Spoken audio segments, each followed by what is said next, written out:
Turn this guy up. It's not how lights work, but Oh, that one. Oh, behind you. yeah, that just is gonna wash No. me out more. You I think this is scooch- broadcasting, by the way. Yeah. What? Well, me. Oops. I'll just take all that shit out of the post.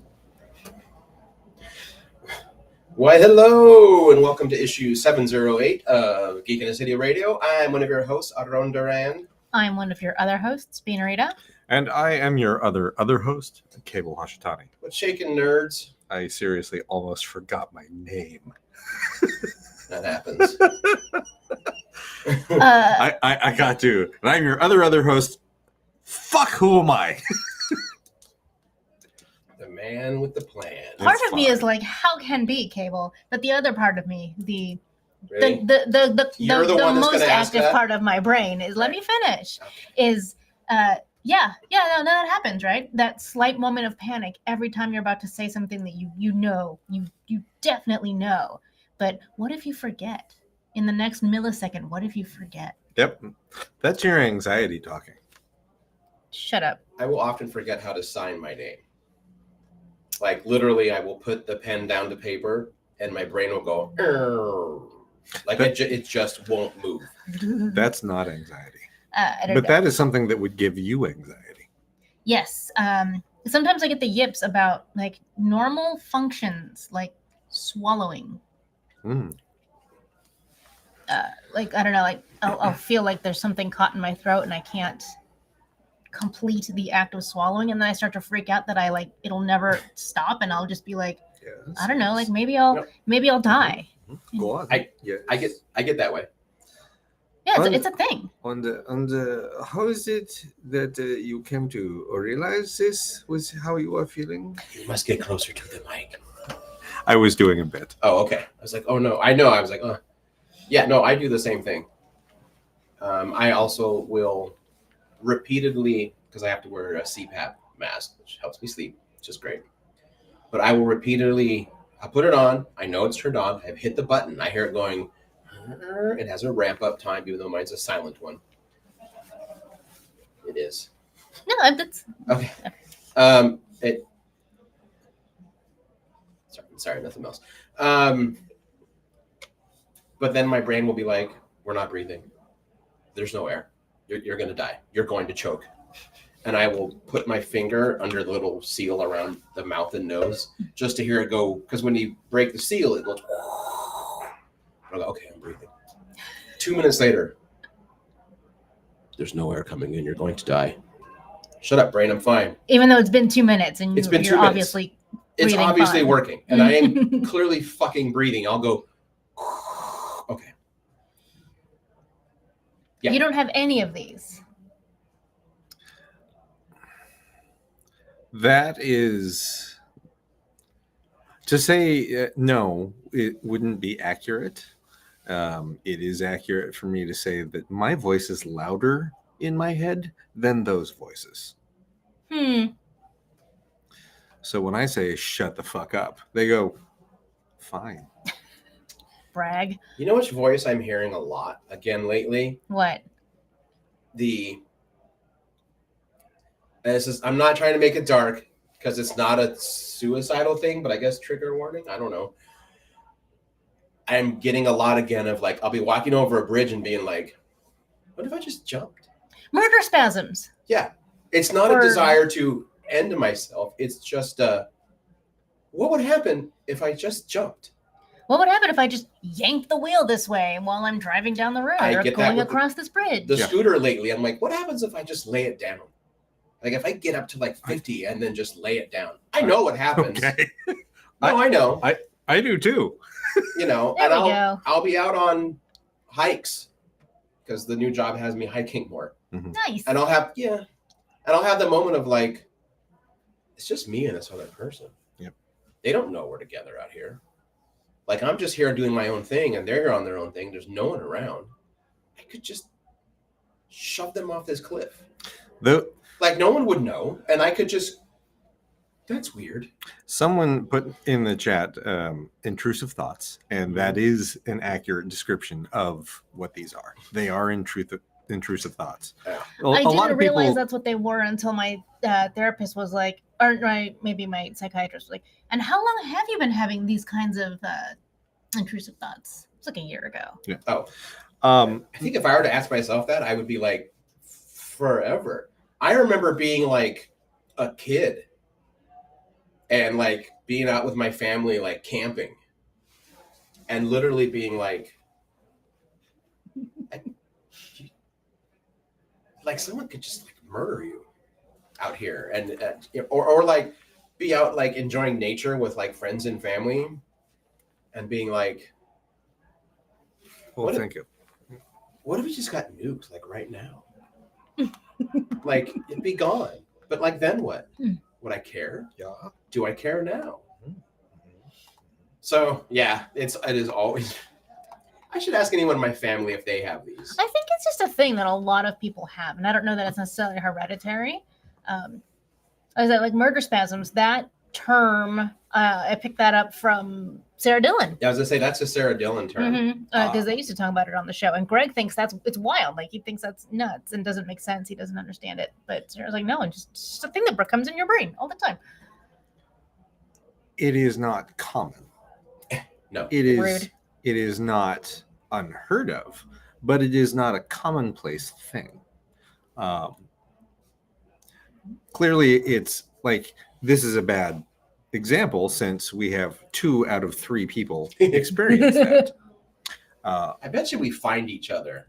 I was like, maybe it's a common trait amongst the neuro spicy. I'm sure that there is that would indicate that I am not neurodivergent, and I'm sure that that is also not true. I'm just undiagnosed. The Venn diagram for neuroatypical and with intrusive thoughts, and I think probably the beginnings or the root of multiple personality disorder have some overlap. Wow. Mm. Yeah, when I was a teenager, I got interviewed for that. That's all. Yeah. Okay. Just saying that sometimes the voices are very real and they have very distinct personalities in my head. But this just got weird. Martin would like to know if he can call himself neurospicy. I assume Yes. because he also has intrusive thoughts. But I'm going to just go ahead and say, Martin, if you if all of your friends are neurospicy, but you think you're not, you're wrong. Yeah. Or get like clinically diagnosed. But that's what the internet has told me, Oh, and, yeah, and we're and going to go with And that. it's never wrong. Also, I even have. Okay, it's going to get even worse. oh boy. Like a few weeks ago, I was sitting at home, like at my apartment, like watching a movie, just chilling. Like you do. Yeah. And because, you guys know I have a couple rifles and I have a handgun and stuff. I've had them for a while. No, again, not suicidal. Just, what would happen if I just shot myself in the leg? Would it go through the floor? Would it go through the wall? Oh, What okay. what if I picked a place that I know it won't kill me, but what would it do? Nope, those are normal. And Are they? Because it's not about hurting yourself. No. It's just Correct. like what if? What would that look like? What would the outcome be? And that's the same thing. Would it cost me my deposit? Would they kick me out? Because I could just say, no, I was cleaning it and it went off. I'm a shitty gun owner. Anyone who knows me. I don't know that anyone ever gets kicked out of their apartment for like accidental discharge, but I couldn't say for sure. I don't know. I don't need to test that theory. you would definitely end up on a list. Mm. Yeah. Also, judging by what's going on in my apartment, fucking no one gets kicked out for anything ever at any time.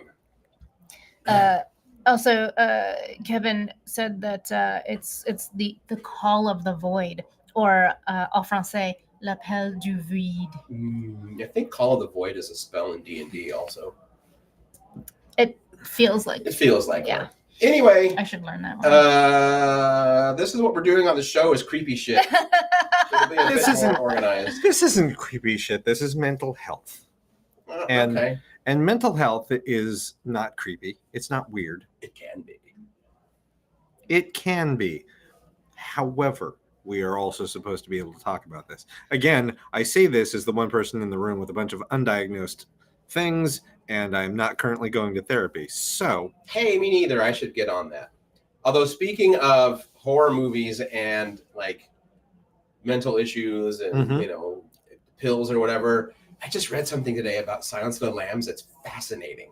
ooh, do Go tell. on. So Hannibal Lecter is a psychologist. Mhm. Everyone knows that. And he talked that first meeting with Clarice. I killed the census, take liver, fava beans, and Chianti, all Mhm. that shit. Mhm.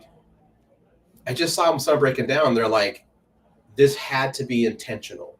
So when this movie came out, and technically, if you were to take the era when Hannibal Lecter was eating people, Sure.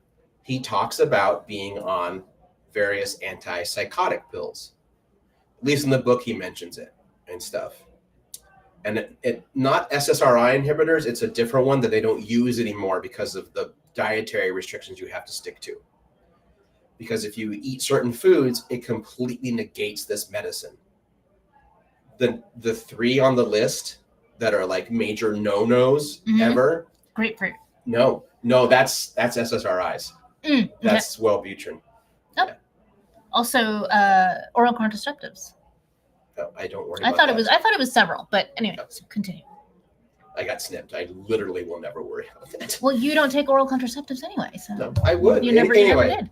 They don't make them for men. Like, that's a whole nother they conversation. do, just they won't test them all anyway. That's a whole nother thing. Tell your story. So the three items that so they mention like groups, but there are three specific items they call out by name. One is liver.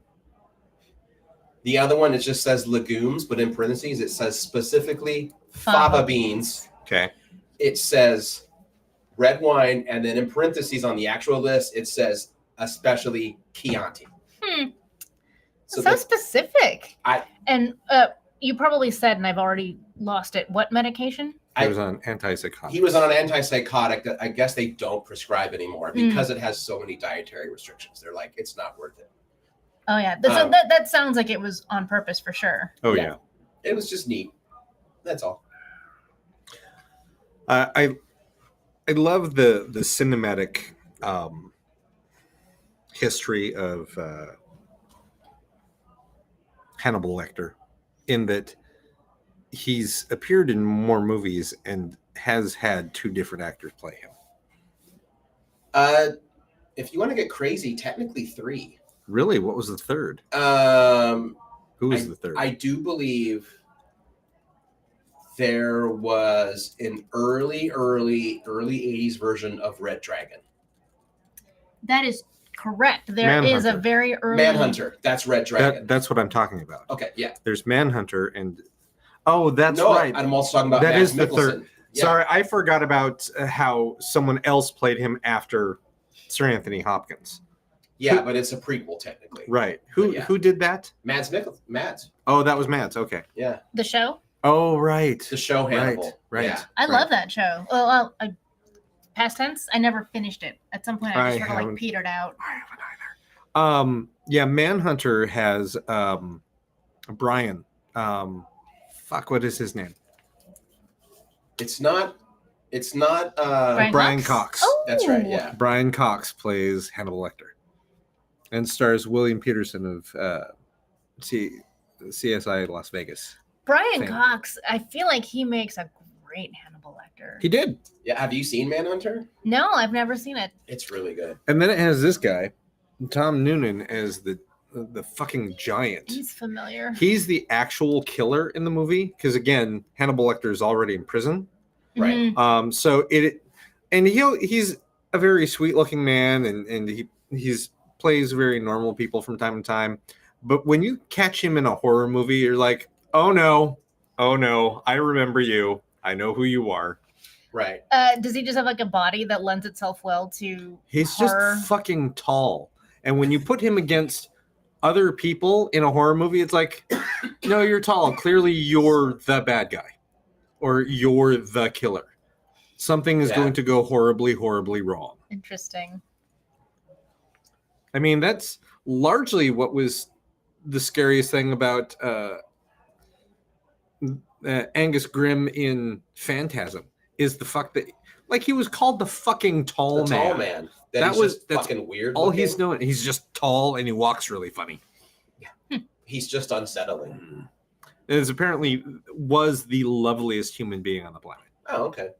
Entirely charming. Would have continued to do those movies for free. Yeah, that's what I heard too. He loved the fact that it gave him an audience Mhm. and it gave him fans, and they were always kind and welcoming. And we love the tall man. The Phantasm is great. And he Horror was like, fans are the best. they really are. They really are. It's They watch the fascinating. most horrific things, and they're like the kindest fandom. You never hear about horror fans like cyberbullying an actor. Not that I've ever recalled. Like, and review bombing and Partially because I think the rest of the fandom just pounces on them. Yeah. I mean, think about how rabid people are for Jason Voorhees, and then how many people have played Jason Voorhees. Lots. No, I mean, Kane Hodder gets all the credit. I get it. Sure. He did it the most. But no one gives all the other actors shit. You're not the real Jason Voorhees. You're not the real No. Michael Myers. You're not the real Leatherface. Like, I feel like the only time there might be a pushback on that, well, there was. With what's his name is Pinhead, when he wasn't playing Pinhead anymore. Yes, but that was.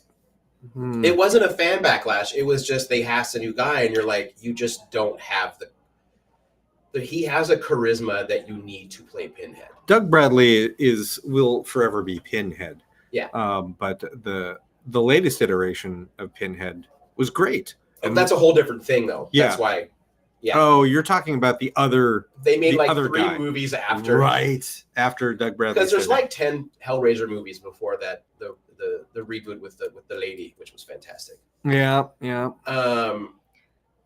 So when do they replace the original Hellraiser? I think it's like Hellraiser 5. Mm, Inferno, maybe? I don't. Maybe. There's so many Hellraiser. I quit after 3. There's 9. There are 9 of them. Jeez.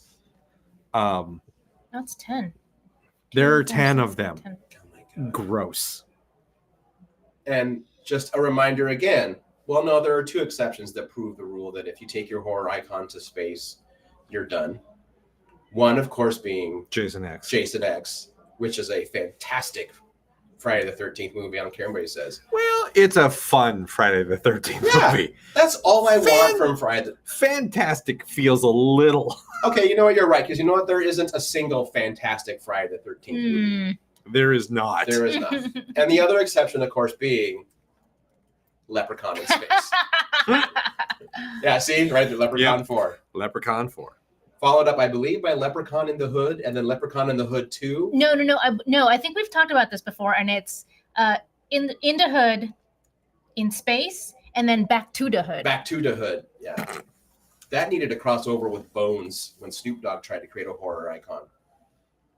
Bones. I worked at Sam Goody when that movie came out. And back in the day when you answered the phone, you had to say, like, thank you for calling Sam Goody. We have, and you had to mention like a new album or a new movie or whatever. And Prime and I would answer, thank you for calling Sam Goody, Washington Square Mall. Well, we got Snoop Dogg's Bones on DVD. That's a new one. The one you always tell, at least when I'm in the room, is my Cunning God. Stunts. Cunning Stunts. Real quick, you were right. It's Leprechaun 4 is in space, and then in the Hood, and then back to the Hood. Yeah, My apologies. that's all right. Oh, yeah, the Metallica. I got so lucky on that one. I don't think I've ever told it on the air. It's really quick. I mean, I can probably, tell. but go for it. So again, had to answer the phone, whatever. And Uh-huh. Metallica put out something called, Cunning Stunts. If you get it wrong on this air, it's okay. I know, but it messes with the story.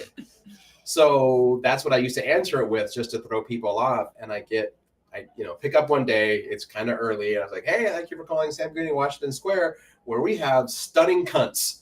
And I just froze up.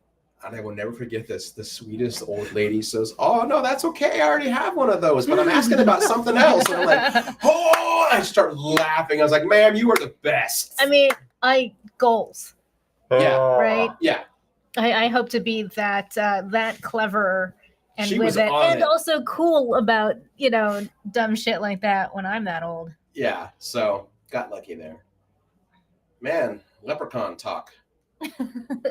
Well, that's actually a perfect segue because That's we did true. not start talking about horror movies, but we wanted to be talking about horror movies tonight. We want to talk about spooky stuff in general. I Spooky think, Yes. but yeah. So- horror movies are on our minds. Yes, for sure. So we were in Seattle earlier this year, and May. we went. May, thank you. Mhm. And we went to the Museum of Pop Culture, or MoPop. Why do you say it like that? I don't know. It's weird to me when people rename things. Oh, And I also used to live there, and now it's called something different now that I'm not there. The same way they renamed Fort Lewis in Washington, and I'm just like, I'm just being indignant about it. It doesn't. fair it means enough. nothing. Really. That's fine. Okay.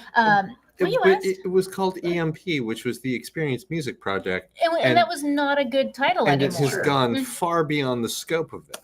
No. Again, I don't actually have any feelings about it. It's just a thing that I do. Okay. I can't control it apparently. Mopop is actually a better name. Sure. Yep. Well, now that we're done with my dumb knee-jerk reactions, we were at the Mopop earlier Yes. this year, May, and they continue to have their clip reel of the 100 horror movies to see before you die inside their fantastic horror exhibits. I love Right, horror. because part of their permanent exhibits are fantasy, sci-fi, and horror. Mhm. I And then they remember have- horror at first when they did it. I don't remember it being considered a permanent one. Maybe it just was so popular they kept it. All three of them were meant to be temporary. Okay. The science fiction stayed first. Right. And then when they built in the horror, it's like, yeah, this will be temporary. No, it's not. And then fantasy was the kind of the surprise too, that they're like, oh, I guess we're just keeping this one too. Yeah. Fuck it. Anyway, sorry. Yeah. Yeah. While we were there. And so not for the first time, I said to myself, 100 horror movies you should see before you die. I would like to go through that list. I've seen a lot of them already, and the ones that I've seen, I agree, definitely Okay. top-notch horror films. And so it's been on my mind, and now we're getting into spooky season. I would like to this year go through the list of 100 horror films to see according to Mopop before you die. And so, but now there's all these like different elements that we have to discuss, especially if you guys are going to go along on this ride with me. Oh, yeah. And listeners, obviously you as well. 100 movies is a lot to see. It's actually like 104 or something. It is like that. 104. The numbers 101 through 104 are clearly the most recent Mhm. additions to it. Mhm. It doesn't have anything past 2017 at this point, but I'm sure that will change. Yeah. I mean, this is There- probably when it was made. Mhm. They're probably like in hot debate right now Right. about those things.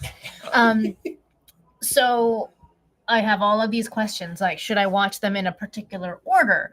If I've seen it already, should I skip it, watch it again? Should I prioritize movies I haven't seen but still have intention to watch the ones I've already seen previously, especially if it's been a long time since I saw them, right? See, and for me, that when asking that question of like, should I watch this again? It does come down to when was the last time I watched it? Exactly. Yeah. Like, if it's I watched that last Tuesday, I don't need to watch that again. Mhm. Yeah. Like, it's weird to say, but some of the horror movies on this list are like comfort movies for me. Yeah. Everyone who knows me knows. I don't ever need to, for any kind of scholarly or podcast reasons, revisit any fucking Sam Raimi horror movie. But they're my comfort films. So But there are also movies on this list that like we have talked about over the years as like being some of the best horror films we have seen in a long time, and yet I haven't seen them since they came out. right. So like there's Oh, a lot wow. of elements, right? Like I'm trying to think here. If looking at the more modern ones, The Vitch, obviously I've seen a handful of times. What We Do in the Shadows. But films like A Girl Walks Home Alone at Night, I remember to date, if anyone asked me like what are some of the best modern horror films, I would put that on the list. I feel Yeah. like we But I watched it haven't- specifically for the show once. We did. When it came out. Oh, we did it when for yeah, when there was a Women of Horror month. Women in Horror Month. Yes, that's right. Let's see here. There's a couple on here where I'm like, The Orphanage. I've seen that a bunch of times. Mhm. because it's one of my mom's favorite movies. Yeah. So Like when we have movie I night- don't feel compelled to watch The Descent again anytime soon. I've seen it a handful of times, and so good. I know it's good. Like I can give like Shaun of the Dead. Don't need to watch it for the purposes of this list. I own the fucking movie. I've seen it. Yeah. That's fair. Same comfort movie. Yeah. Comfort food movie. For sure. And then some of these are films that I love, but maybe haven't seen since I was a kid. Actually, that's not true. In the last year or so, I have rewatched some of these for the first time in a long time, such as Candyman. Dracula has been really popular in our social circle for the last couple of years. Well, yeah. Silence of the Lambs is always a good time. Misery, I've seen a ton of times. See, and So- that will be on that other list for me. Yeah, I was gonna say, do we do that now or what do we? Yeah, like I mean, go for it. I'm trying to think how to organize this. Like, I'm trying to think. I'm scrolling kind of backwards in time now here on their because they do it chronologically. They don't. It's not a like. It's not a ranked. It's not a ranked list. Thank you. No, it's. And I'm realizing that I have to go to 1965 before I don't necessarily before I haven't seen certain ones. What's the oldest movie on the list that you've seen? All right, The so I'm 1910 scrolling Frankenstein. back right now. 1910 Frankenstein. Mhm. Okay. Again, I know I've talked about this before, but I was in a reader like a summer into autumn reading program in Susanville Mhm. in the library, and we read the illustrated versions of Dracula, Frankenstein, and the Invisible Man. And whenever the librarians could, they always looked for the earliest adaptation to show us of how it started. That's why at like fucking 8 years old, I saw Nosferatu, which when you're 8, that leaves an impression. That's Mm. how I saw the Edison, and there's not a lot to watch on it. It's pretty messed up, but the Frankenstein. So yeah, it's Edison's the Kinetogram Frankenstein. It's the oldest one. What about you, Cable? What's the oldest movie on this list that you've seen? The oldest movie on this list is The Cabinet of Dr. Caligari, Oh, what year is that? 1920. Ooh, nice. For a while, I was. This was actually in the first couple of years that I'd moved into the gallery back in 2005, 2006, and had a Netflix account that was discs. So I was going through a bunch of old movies, silent movies, black and white movies. I watched, I think, a dozen pictures. And I'm like, I need to watch Caligari, and I need to watch Nosferatu, and I need to watch Metropolis. Of the two, Caligari and Nosferatu, I loved Caligari. Kevin says that the Clinton Street Theater is going to be playing Cabinet of Dr. Caligari with a live band in October. Ooh. And that's pretty exciting because I had to miss the Nosferatu with the organist last year. Yeah, I've seen that before at the Hollywood. And They then do the it, Alberta Rose Theater will be playing Nosferatu with a live band. Okay, I got to keep these on my So- radar. Send me links. So the oldest one I've seen on this list, and it's by a wide margin, like the next one after that is not for a while, is 1932 Freaks. Okay. Wait, you've never seen the Karloff Frankenstein Mm-mm, or Dracula? mm-mm. I haven't No, either. wait, which is, hold on, 1931 is Dracula. which is the one that you loaned me? You loaned me a Dracula movie. It's got the Spanish version also. Then that's that one. Okay. The 1931 Universal Dracula. That's what I loaned you then. Okay, cool. Then that's the oldest one I've ever seen Mhm. by another year. But then you've also seen Freaks. Yes. All right. I was This is in Mosul, and I was hanging out Mosul, Iraq. Yes. And I was hanging out in my bunk area with my friend / roommate, and I don't ask me what the conversation was, but I did the one of us, and up until that point in my early 20s, I only knew it as a Simpsons reference. Mm. And she, like, sussed out that I had never seen that movie that it's originally from, and she's like, well, we gotta watch it, and we did, and it is great. So I just noticed something on their list Mm-hmm. for their Dracula. It's the Spanish, the Mexican. Oh yeah, look, those are Even- Spanish names. Even when you click on the IMDb link, it goes to. I wonder if that was an accident or intentional, because I would agree. Although I would put Lugosi's on here too. Mm. Well, these are the ones you have to see before you die. Maybe they're assuming fucking everyone has seen Dracula. I haven't.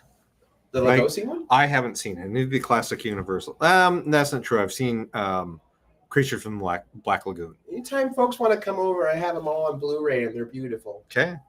The only weak part to the Spanish language Dracula is their Dracula. Carlos Viriatus, he just doesn't have Lugosi's charisma. Mm. He just doesn't. Like Lugosi, it's like they said in Ed Wood. It is all about the eyes and the hands, and you must be Hungarian. I mean, it's but everything else about it is better. It has camera movement. It's the same sets, but they filmed at night. Mm-hmm. And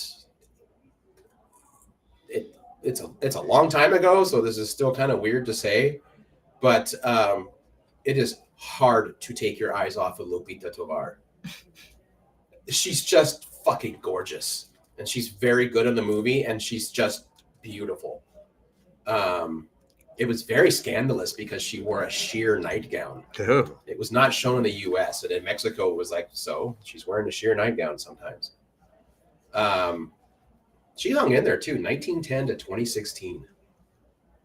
Anyway, that was a little rant there.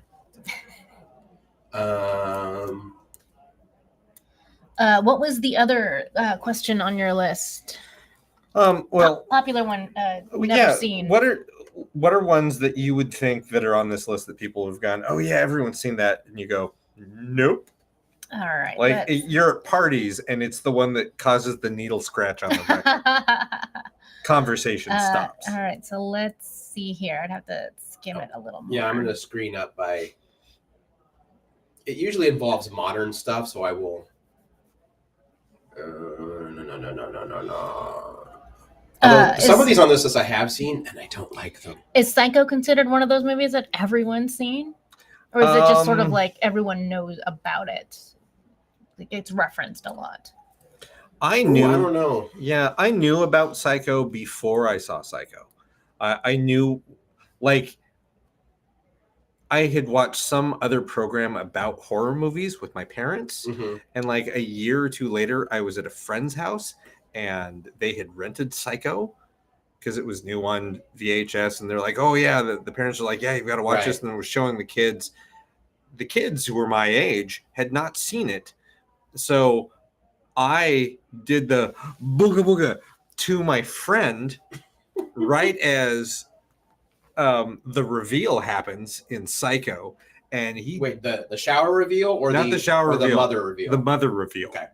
And so he yelped, screamed, jumped from his sitting position on the couch, and then proceeded to beat the crap out of me. I mean, violence is rarely the answer, but you might have deserved a slight. Oh, it whipping. was allowed. It Yeah. was 100% deserved, and I took it, smiling all the while and laughing. So I didn't see Psycho until I was probably like 13 or 14. Yeah. Everyone knows the reference. What I can tell you though is when I was a kid, I was terrified, especially in the video store, you'd see it a lot. I was terrified of anything that had Anthony Perkins on it. He just freaked me out. Because he was creepy. Yeah. He was apparently like one of the kindest men like you could ever know. Well, yeah. And he was so good in Psycho, it kind of ruined his career. I think that seems to be the characterization of damn near every leading man in horror in a certain 2-decade period.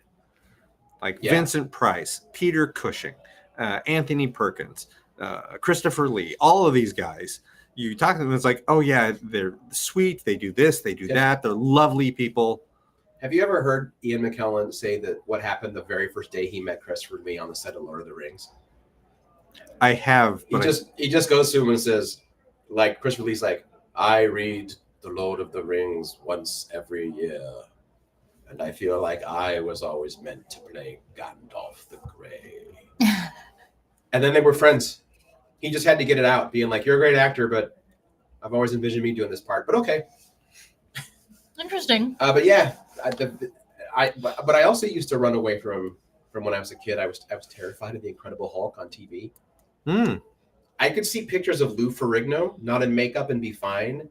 But if I saw what's his name, who plays Banner, Bill Bixby, he could show up in Good Morning America or do a PSA, and my mom's like, "Mijo, you would run from the room screaming because you were convinced he would become the Hulk, and the Hulk terrified you." Yep. That's so weird. Yeah. Huh. I have my movie now. I just looked at it. So you've never seen Psycho? No. Okay. But oh my god, I don't know. Is that one that's like super popular? Where people would be surprised if someone hasn't seen it? Psycho is the Old movie. people, yes. Okay. Yeah. Film nerds love it. Psycho is that movie. I think one of its review. I think when Roger Ebert was doing his, because he would do breakdowns of his favorite horror films, and he remembers talking about it. He talks about after they spoilers, they kill Janet Leigh, who is like the biggest name in that movie. Yeah. She's a huge star when this movie comes out, and they kill her almost immediately. Yeah. Ebert had this thing as like, it's that moment where the film is telling the audience, whether you realize it or not, you are in the hands of a madman. You cannot trust Hitchcock. He just broke the cardinal rule of cinema to date. He killed the lead. He killed the most popular, character, the most popular actor in the film. It's just hard to watch certain Hitchcock now, knowing just how. I mean, I always knew he was kind of like a turd, but like how much he abused the women on his set. Right. I've never seen Texas Chainsaw Massacre, which I think is definitely one that everyone's seen, right? I didn't see it when I was a kid. I saw it for the first time as an adult. Like, I'm noticing that like right around like 1973, I've seen almost all of them, and it's a bit of a coin toss whether I saw it like as a kid or much more recently. But I've been filling the gaps in over the years, right? Like Exorcist, Jaws, Carrie, I saw those as a kid, but Suspiria, never seen it until a couple years ago. I wanted to watch it before I watched the remake. See, and I saw that as a teenager, and I need to rewatch the original because I'm like, well, I wanted to watch this because I thought there were going to be girls and boobs. And this is weird. When you're a certain age and you're into horror, but you're also starting to discover, girls and stuff and whatever. Like all those Dario Argento, when you see the VHS covers, you're like, oh man, that's gonna be hot. And they're Italian, so they don't care about nudity, man. But then you watch them and you're like, I don't know what's going on. Also, it's not really hot. Like it's not like 80s slashers where like kids take kids, whatever. Yeah, take their clothes off and they're like, we're gonna have sex. Like there's none of them are teenagers. And then the actress with like the obviously fake boobs is running topless through the woods. In their 30s. Yeah. Like that was all just kind of like cheesecake, and it was fun. You got to see boobs, but whatever. And even though it would maybe end in a killing, you never felt dirty, right, watching it. But you'd see like how Argento mixes sex, nudity, and violence, and you're like, this is. It's like my 14-year-old brain just I don't really process this. Yep. Yeah. So I like Suspiria is one that I want to go back and revisit. Like I have a copy of the remake that, like, I still have not watched it because I want to rewatch Argento's and get in that headspace. Yeah. And I understand now. Like I have a much better understanding of psychological horror now than I did when I was 16 years old. Yeah. Working at a video store where I had access to this all the time. Yeah. And then this makes me a bad horror fan, but Suspiria, all right, here it comes. Suspiria is the only Goblin soundtrack I like. I do not like Goblin. Yeah, and fine. I have tried over and over and over again. I'm like, nope, I don't like them. I don't think you're hurting the feelings of anyone in this room. Nope. How about Hostel? Hostel was really popular back in the day, right?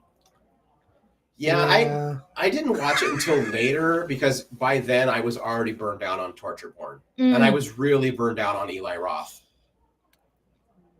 I was just What else has Eli Roth done? Did he do The Cabin? I don't know. It's funny. Cabin Fever, Yeah, I don't really like his films, which I also haven't seen. but what I do like is he did it for Shudder when he did like the 50 most iconic horror movies of all time, and then Mhm. interviewed people for it, and I was like, okay, the guy knows horror the same way like Tarantino knows like kung fu and blaxploitation, Yeah. but without being pandering about it. Yeah. Like Eli Roth was legit excited to talk to like his horror icons. Yeah, I like Eli Roth. I don't care about Hostel, and I don't care about that genre of horror. Yeah. Like I watched all of Saw, and I still want that time back. Saw is on this list. Yeah, I know. I saw the first Saw and I was impressed by it because when I saw it, that movie had never been made before. And I was Right. conscious of the fact of like, this is a genre shift. Also, I had no desire to see any more. Yeah. I was like, okay, you shocked me. You did it. And See, and that puts us in the minority, right? Because they've got like 7 Saw movies now. They have so many. Yeah. There's one more than that because the most recent one was with Chris Rock. Spiral. Yeah. And they just released a trailer for a new one. Here's the thing. I respect Saw's place within horror and what it did for horror. I respect Hostel and what it did for horror. I don't like it. Right. And I don't have to like it because it wasn't meant for me. There's a huge audience for Saw. There's a huge audience for Hostel. Well, they wouldn't keep making them if there wasn't. Yeah, I'm not in that audience. There's a Right. huge audience for Paranormal Activity. I think that's fucking garbage. But I also respect the fact that it has a place within horror. Hmm. It's just not my particular taste. Yeah, no, for sure. I think it's interesting that Paranormal Activity has so many installments many. to the franchise. It's not even that. There was plenty of other found footage films that I think are way better. I mean, for me, is it Wolf Creek? Wolf Creek's the best one. VHS is a way better one. That's VHS also is on this good. list. Wreck is fantastic, but I love Bob Goldthwait's Bigfoot one. I think it's called Wolf Creek. That one. Okay. No.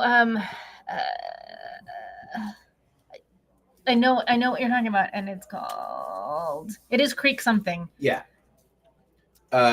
To date, has the one scene that made David Walker and I both so uncomfortable. We pulled our legs up on the seats of the Hollywood Theater, looked at each other, and mouthed, "Fuck this." I did find out later that Bob Goldthwait told the actors that they would be tormenting them in the tent. A lot of it is unscripted, but they were prepared. No, they knew the scene was going to happen. They didn't know it was going to happen that night. They thought they were filming a different scene. So Goldthwait wanted to really get authentic terror out of them. They did know the scene was going to happen. They thought it was going to be like the next night or something. Willow Creek. Willow Creek. I love that movie. It's good. And I like it because unlike most found footage, every edit is done in camera chronologically. That's always the hardest thing for me with found footage. Like some asshole cut this. If you're trying to present it as real, some jerk. You gotta suspend some disbelief. Creep is another. That one's a lot newer, but Creep I really like, and I think there's a Creep 2. There is. I haven't seen either one of those. I do want by to the watch them. Duplass brothers, who I Mhm. think are exactly the right people to have made that movie and Yeah. be in it. I just realized mine What is yours? that everyone assumes I have seen because I actually love the genre and it's one of my favorite classic horror monsters. Hmm? I have never seen an American Werewolf in London. Really? That does I surprise know, me. That is I know every surprising. clip. I know all about it. I have Yeah. never, from like start to finish, have watched that movie. I mean, I hadn't until it's been within the past 5 years that I Yeah. finally watched And that movie. so, I mean, so much so that when I was in high school, I actually went as The werewolf. the Werewolf of London from the Warren Zevon song. Nice. My mom got me like a disco style suit, and then we cut holes in it to have like hair coming out. And we bought a wolf mask that we then like moosed beyond belief, so hair was slicked back. she let me borrow her Trader Vic's cookbook, and I walked around with a virgin pina colada at a party. And I kept in my pocket like a fake menu for a Chinese restaurant. I was the werewolf of London all night at this party. Wow. Never seen the movie. I've also Nice. never seen it, and I don't like that song. I don't know why. I just can't stand when it. I'm in the mood for it, I'm in the mood for it. It is a mediocre werewolf movie. It's an average werewolf movie. I shouldn't say mediocre. It is an average werewolf movie. Within the context of when it was made, the special effects are the thing that made everyone go, "What the fuck did I just watch?" Yeah. Because you feel like you are watching a human being transform into a wolf on camera. Because the special effects, I mean, they look like special effects, but Right. and at for that the time in 1981, 81. And it's before The Howling, because The Howling did that too. Well, so I can Yes. appreciate that. It's the same deal as The Thing, right? Like you Mhm. watch it now and you're like, okay, I can see the practical effects, but they're still good. see, and that's going to get me to another question that's important to this. The Thing, John Carpenter's The Thing, not the Mhm. original Thing from the 50s, because The Thing at the Doorstep. it's good, but it's The boring. Thing from Another World. Is that what it's called? No, Thing on the Doorstep is an H.P. Lovecraft. Oh, okay. The Thing from the 1950s is the same thing. It's an Arctic station. There's a thing in the ice. They thaw it out. And Right. he goes around. I could have okay. But he's just more of an amorphous changeling, not he's a physical changeling. He looks like a person. He's not like what Carpenter envisioned. Right. That was the movie that made me go, "Oh, I love this. This is for me. Horror is for me. I don't want to know. It's not, oh God, this isn't happening. This isn't real. It's how'd they do that?" Yeah, for me it was because I've told the story like I used to be scared. My mom got me the making of Thriller to show me it's fake, but that just made me love horror now that I knew that it was a thing. So the movie that made me go, holy shit, how did they do this Mhm. at a young age? And I want to do it. This seems weird. The original Nightmare on Elm Street. Oh, good. That's a good When one. is it Nancy the blonde? The No. friend. Nancy's the brunette. Nancy's the final girl. Yeah. Her friend, Right. when she's sleeping with the guy Mm-hmm. and you see her getting slashed, but not in the dream world. You just see her getting slashed live. And then, like, I had no idea they built the spinning room Mhm. and that they were dragging her. I'm like, how the fuck? Because there's no cuts in that, really. Not really. And I was like, my mom was like disgusted at them. And the whole time, and like, she's thinking that I'm like really into it, which I am, but I don't think for the reasons she thought. The whole time I'm just like, how? How did they? And I was like 10. I'm watching it on VHS. I'm like, how? How the hell did they do this? I don't remember a lot of my childhood, but like I really don't remember a time where I didn't watch horror films. Really? Yeah, same with Huh. me. All right. And even if it was like classic horror at first, like the Universal. Right. Well, no, I mean, I would guess it was 70s and 80s horror films. I remember there was a time where my parents had kind of split up for a while, and my dad had his own place. And when we'd go hang out with them on the weekends, we'd go down to Blockbuster, load up on movies, and then we'd come back to his crappy studio apartment and watch scary movies on his futon while he did laundry. And I was always all about the franchises. So Friday the 13th, Halloween, Leprechaun, Chucky, Child's Play. Right. We know. Which should come as no surprise because I'm like that way about books. Like I love a series. Once I'm hooked on a certain set of characters and a certain world has been built for me, I'm like, yes, keep it coming. Right. Like I like you, I know you, we're familiar. Just keep telling me these stories. Right. Yeah. Would you want to take a quick little break? Yeah. And then we'll come back and keep going on this. Okay. Yeah, that sounds good. Cool. We shall be. I haven't done this in a while, so Agre- we will be right back.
Welcome back again.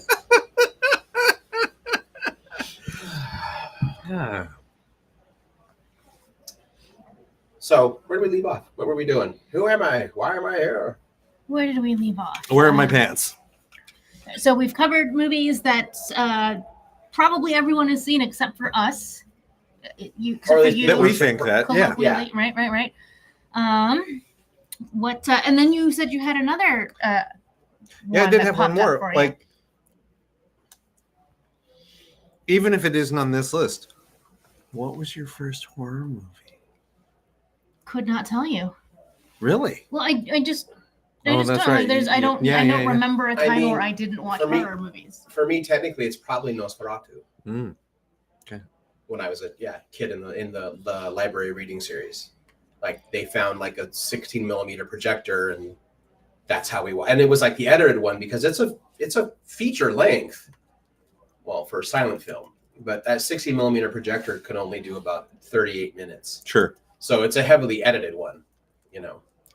So I think mine was The Incredible Melting Man. yeah.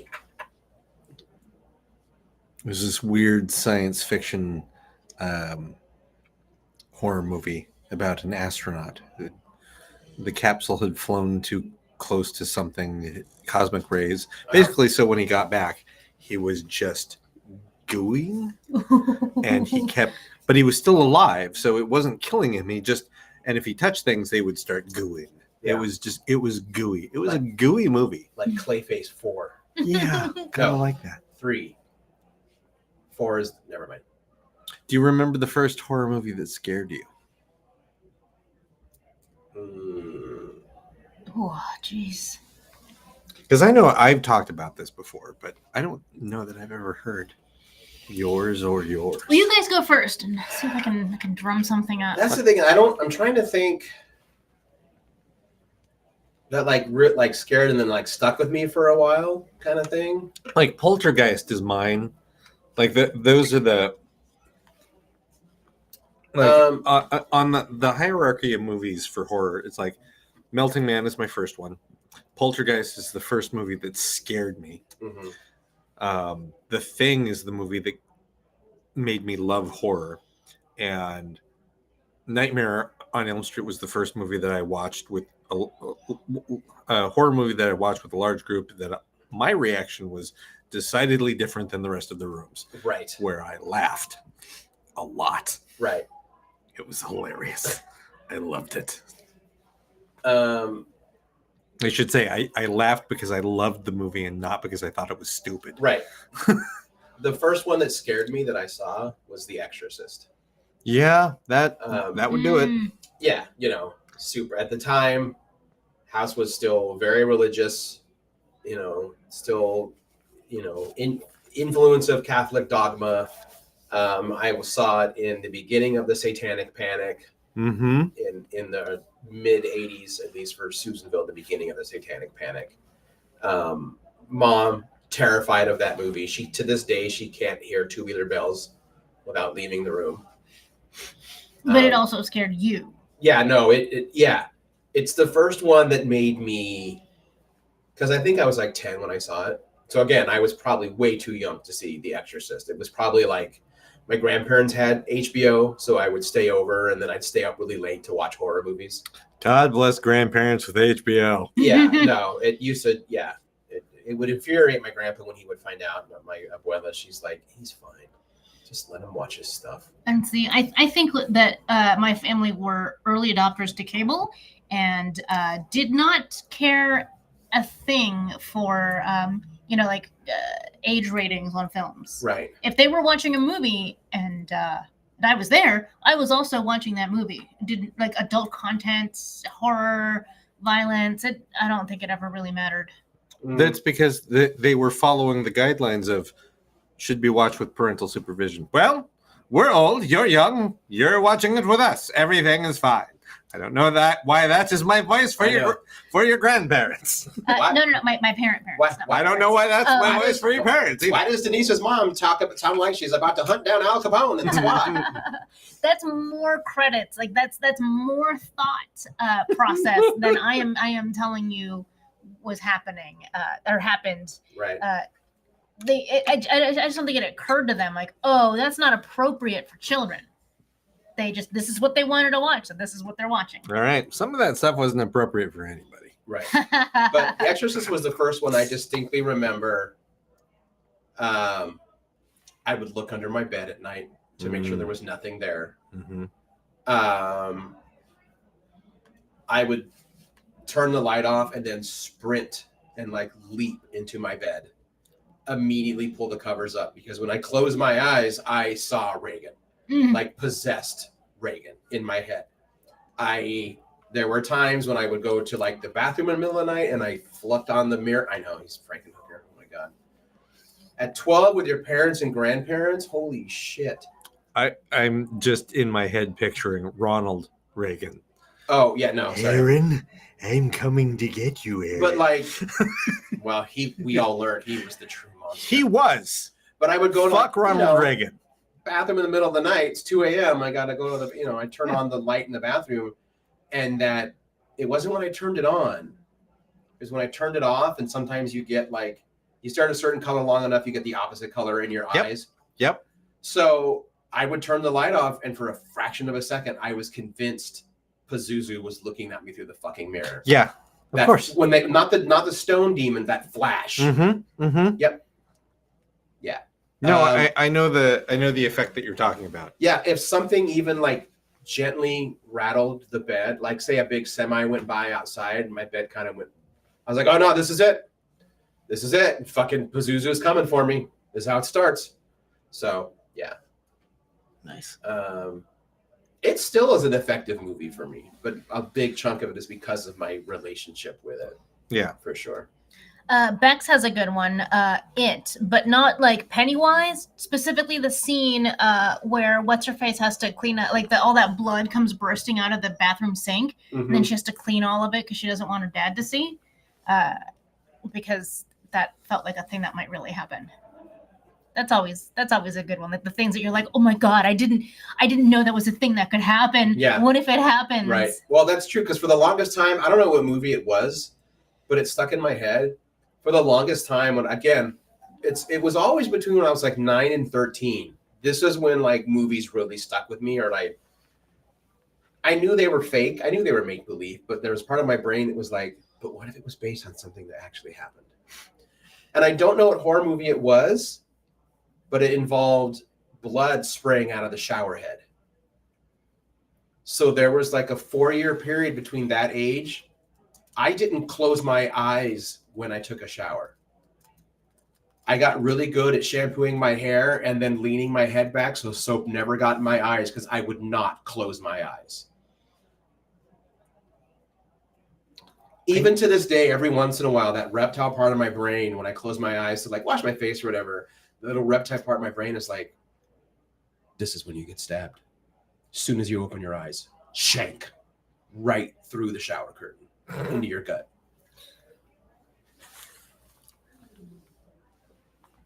My brain's weird, y'all. It's just... Your brain is not weird. You have intrusive thoughts. Yeah. Well, joy. Which can be... But yeah, it was a movie where blood came out of the diagnosed. shower head. Yeah.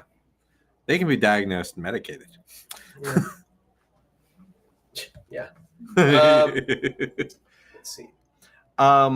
So what's on this list is there anything in this list that has really spoken to you that we can kind of compile maybe like 3 or 4 movies to watch? I mean, do you want to go like one older classic, one like 60s, 70s, and one So modern? I really say what's speaking to you? Like, what's the first one off the top of your head, Denise? First one off the top of my head? Yeah. Probably Nosferatu. Okay. So here's the thing. I think I've narrowed it down to 2 ways that I'd like to do this. All right. Either in order chronologically, i.e. oldest to newest, because then you can kind of, spend some time thinking about like the history of horror film and like the way X influences Y And just then influences filmmaking Z. changed. Yep. Yeah, exactly.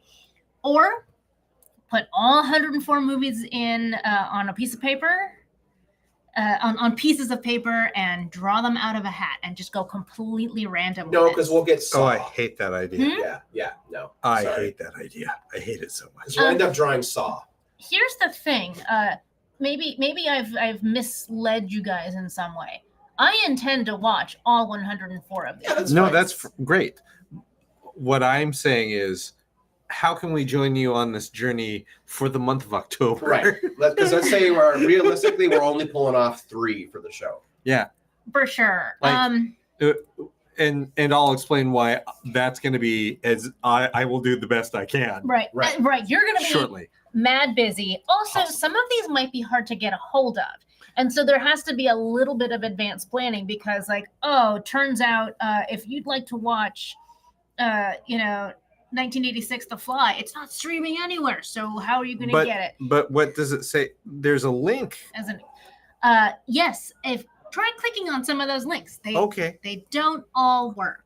Right. I'm going to click on the link that you just said, The Fly. That was just a Click the watch. hypothetical example, by the way. The what's his name's flight? The modern one? Yeah, Yes. yeah. David Cronenberg. Yeah, it just goes to a trailer from. YouTube trailer. Yep. I think for some of the really old ones, it takes you to YouTube and you can actually watch it on YouTube.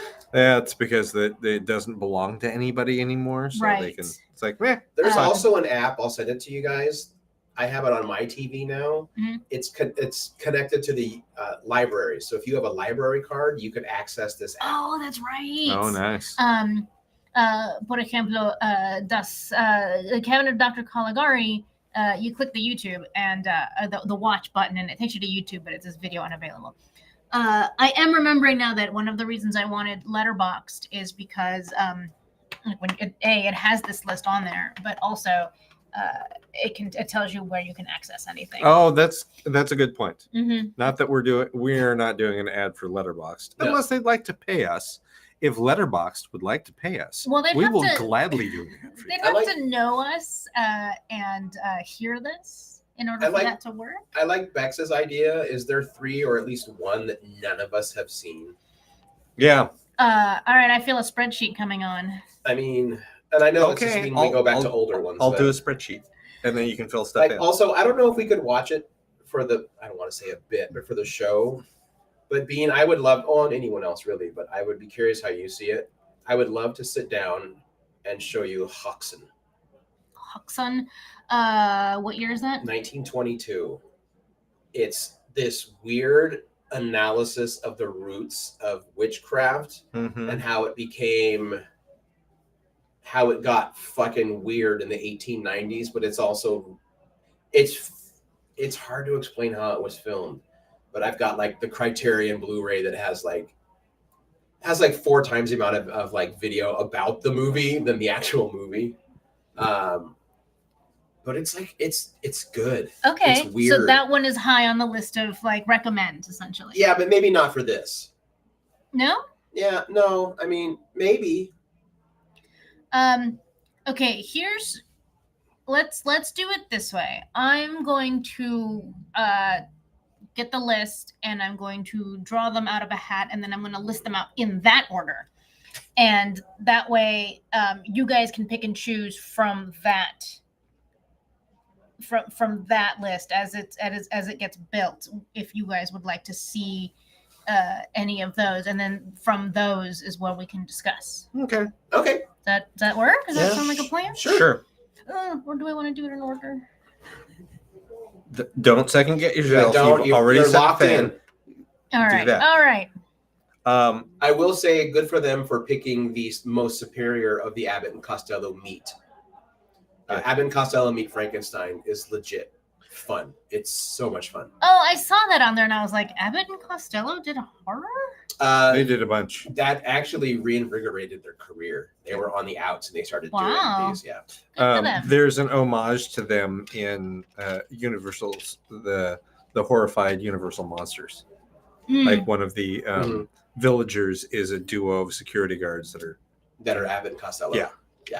Neat. clearly. Yeah. So when you said Nosferatu, did you mean Max Schreck Nosferatu or Vanna Herzog. Werner Herzog's Nosferatu? Yes. You meant both. Okay. I have both. Ideally, I would like to watch both. Yeah. Um, with just Klaus like with Kinski. Suspiria, I'm like, okay, Suspiria is one of those like classic horror films that like everyone talks about. Don't watch a remake without having watched the original. There are two on here that I will say that one I've seen and I want to rewatch it. The other I have not seen. Not for the purposes of the podcast, but I would recommend that both of you watch it. And that is Kwaidan and Onibaba. I've seen those. I saw those on there. love There's a Onibaba. couple other Japanese ones. Gojira is on here, and Gojira is on there. and well, I don't know that I would. I don't know. I feel like that like a monster movie is different from a horror. Yes, but the reason I say Kwaidan and Onibaba is they're more related to the game that we play. Yes, Onibaba is so much fun. I think there's a criterion of that one too. I'm fascinated by the fact, and I just learned this not too long ago, that the Baba is Japanese for witch or hag. Oh, just like Eastern European. That unnerves me. I mean, When there are similar words for disconnected, for the same thing from disconnected cultures. I mean, it's a stretch, but there's also, Bruja and Brujo, and then Baba, and I don't know. Yeah. they're not that disconnected. Japan to Russia? I mean, they're not really. They've been fucking with each other for a long time. True. But They're in the same neck of the woods Yes. to a degree, and there's a lot of trade and but inter. yeah. But there's all like there are similarities like that can be found in all cultures, in all mythologies. It's like And you think you find that unsettling. unsettling from the place of something culturally, there's something about witches spans cultures It's also like, and gives it the same word. although there are some varieties, every culture has a vampire that has about 80% in common with vampires of other cultures. Yeah. Yeah, The kappa is not really no. a vampire in the sense of European vampires. Right. Anything that you can ply with cucumbers. Firecat says that Japan and Russia aren't that far apart, and they have beef. Well, yeah. I mean, there was a time where everyone had beef with Japan. They just couldn't quit invading people. You're not wrong. Yeah.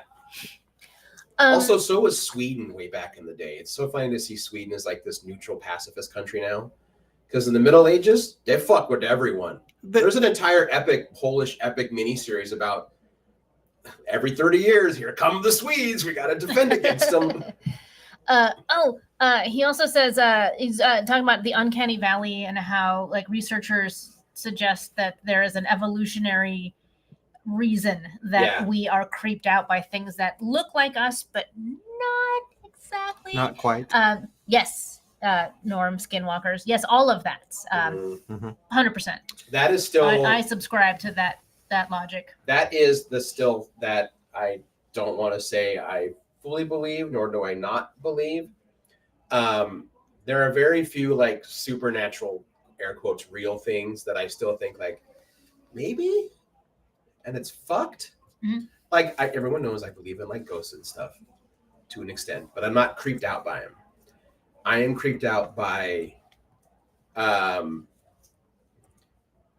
this becomes an extension of that. I was going to say like certain members of the Nawales, but that's a skinwalker. Mm. Skinwalkers freak me out, and Jinn freak me out. Mm-hmm.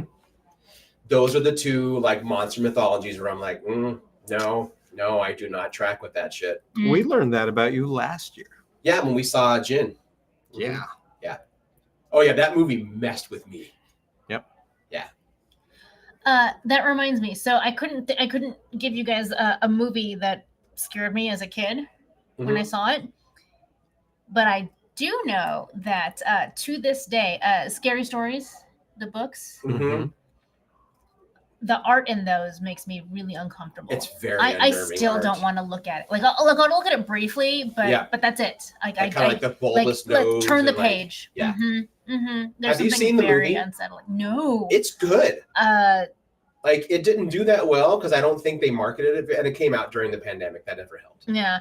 But it's really good. But I'm like, okay, so you're telling me like the most unsettling part of the books is now a movie. They do their best to copy the artwork for the creatures. Yeah. I remember that from the trailers, and it made me uncomfortable. Yeah. The scarecrow thing. Oh God, scary. Yeah. Harold. Oh God.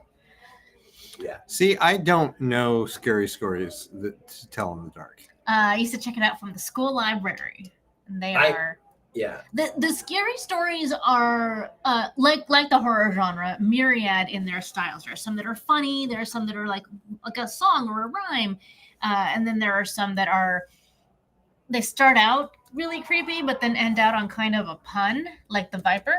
Yeah.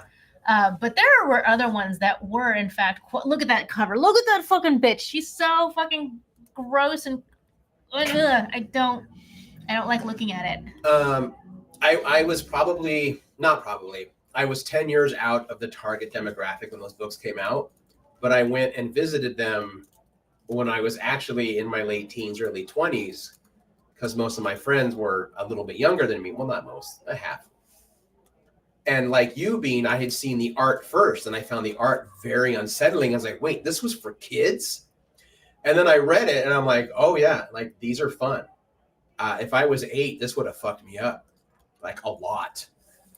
But I dig them. They're fun. They're totally fun. Mm-hmm. You know, I was never a Goosebumps or R.L. Stine, because, again, about 10 years out of that demographic. I remember watching Goosebumps. No, not Goosebumps. The campfire one. I don't know. I think it had a similar name, like Scary Stories to Tell.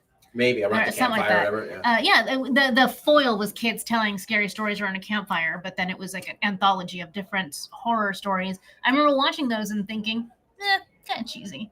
It was for kids, though. Are You on Afraid of the TV. Dark? Was that it? Maybe. Yeah. I think so. Okay. Yeah, that's what it was. See, I think that was on cable. It So was I on never- Nickelodeon. Oh, then I never specifically. saw it. That's why. Again, didn't have cable. Yeah, so. that's the one. Yeah. I remember watching that, but never finding it actually scary. But them books. Yeah. So. Have either of you seen I the missed last- these. I missed these stories entirely. I think. If you have time, Oh, there he is. I think you might like them. They're Yeah, it looks clearly, just when you like a read them, book. you're going to know, like, oh, these are for a much younger audience, but I think you can still appreciate them. Mhm. You know. The one about the old woman listening to the radio. That's a good one. Have you both seen The Last House on the Left? No, No. have not. I don't know anything about it. Man, I know enough it's fucked up. that it's been on my. I want to watch this, but I want to be cautious about when I watch it. You've got to be in a good headspace. It's rough. It's brutal. I think it's Craven's first movie. There's a whole crop of horror movies from this era, 1972.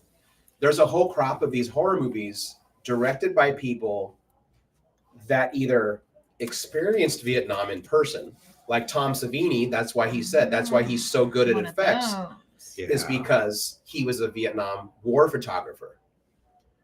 So that's in his brain. He's like, I know what it looks like when someone's blown in half, kind of thing. Or you grew up watching that shit like live on TV. They didn't edit stuff very well when it was like, you know, like we're coming to you live from, you know, whatever. So there's a whole crop of directors from the early 70s that are a big reflection of what our society was going through, and like just like the madness. That's Last House on the Left. It opens with a very not super a pretty graphic assault. I just read the synopsis, and And you think, oh, this is the movie. This is horrible. No, that's not the movie. that's just the catalyst. That's the first 20 minutes. Yeah. And then the horror movie kicks in. Yeah. I feel like I saw something that was in that style not too long ago, but now I'm not going to think of what it's called. So I feel the movie that I was talking about earlier, the Incredible Melting Man. It was. I was taken that to that by my mom's second husband. It was a poor choice on his part.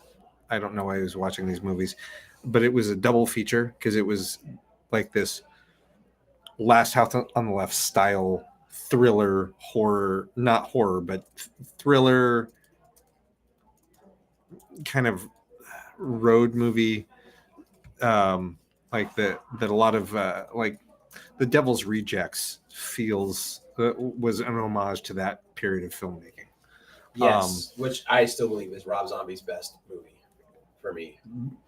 Yes, The Devil's Rejects is his best movie. Yeah. Period. Yeah, it's mean, it's well shot. All of his other movies can be picked apart as to whether or not they're good, they're bad, whether they're your favorite or not. Sure. Objectively, The Devil's Rejects is a fantastic movie and Rob Zombie's best movie. Yeah. I I had hopes for Lords of Salem. Boy, was I bummed out. I really liked it. I did like I it. don't think I ended up trying to watch it. I think maybe because you were like, "Oh yeah, it's gonna be great," and then it wasn't. Well, you know. Okay, so the movie that you reminded me of that's sort of in that style. It's called The Owners. It's British from 2020. Starring Maisie Williams. It's a couple of teens break into this like old rich people's house, thinking it's gonna be a really easy job. Mm. They're gonna like Mm-hmm. they're gonna, like they maybe I think maybe they think even the old people are out of town, and then things do not go as planned, and the bad guys are not who you think they are. Right. And then there's like even yet more like stuff that you do not expect that gets revealed as the movie progresses. That's a rough genre to watch because it takes a very delicate, deft hand to pull it off. Yep. Like that's why. It's a weird way to say this, but that is why I love, even though I only need to watch it maybe once or twice, and I don't need to go back to it. 2017's Revenge, written and directed by Coralie Faragi. It's intense, and it's exactly what it sounds like. Like this woman is invited with her boyfriend to go to a place on the desert with you've talked about this one. And it's unsettling, but it's never gazy. Unlike the fucking I Spit on Your Grave, which is meant to be tantalizing to a fucked up sub era of humans. Are you talking about the original one, or I've never seen the remakes? Yeah, I'm talking about the original one. I've never seen the original one, largely for that reason. It's like I don't know that I want to watch this. When's the original from? The 70s. 70s. I watched it when I was like probably in my early 20s because I was like, okay, like it's got this reputation, but maybe it's for the era. Like it can't be that bad. And you get to the part and you're like, oh no, this is a horrible scene, but the director is clearly trying to turn on a segment of the audience. Yeah. And I stopped watching it. I'm like, all right, I'm out. I'll watch a revenge flick. But That's an impressive feat to pull off in the 70s because that was absolutely like the era of like male gaze. Oh no, exploitative. he's saying that they didn't pull it off. They didn't. I don't think they it's did. very much It's male very gazy. male gazy. I'm talking about Revenge. No, what I'm saying is that was an era that was very male gazy. So for someone to go in knowing that, to watch this movie from that era and still be like put off and say like that's too much is yeah, like wow, impressive. Yeah, I don't mean that in a flattering way. Thanks. To the director of the film. Right. I do know that there's a movie on here on the list that I will watch Hostel before I would watch this movie solely like it's nothing against the movie. It's directed by Roman Polanski and I'm not watching it. I've seen it before, but I'll never revisit it. Yeah. That Yeah. good to know. I just don't watch Roman Polanski movies. No. I just don't.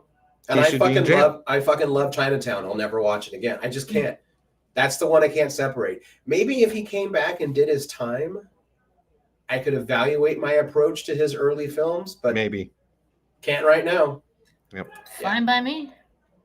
Well, We will skip that. bye. One. There we go. Boom. Already get one Well, crossed off the list. Before we wrap up really quick though, I think Cable has some cool Yes. news. Oh my gosh. So I wanted to mention this. I mentioned this to the two of you after the air last week. Some of you listeners know that I spent 6 years terrifying Portland.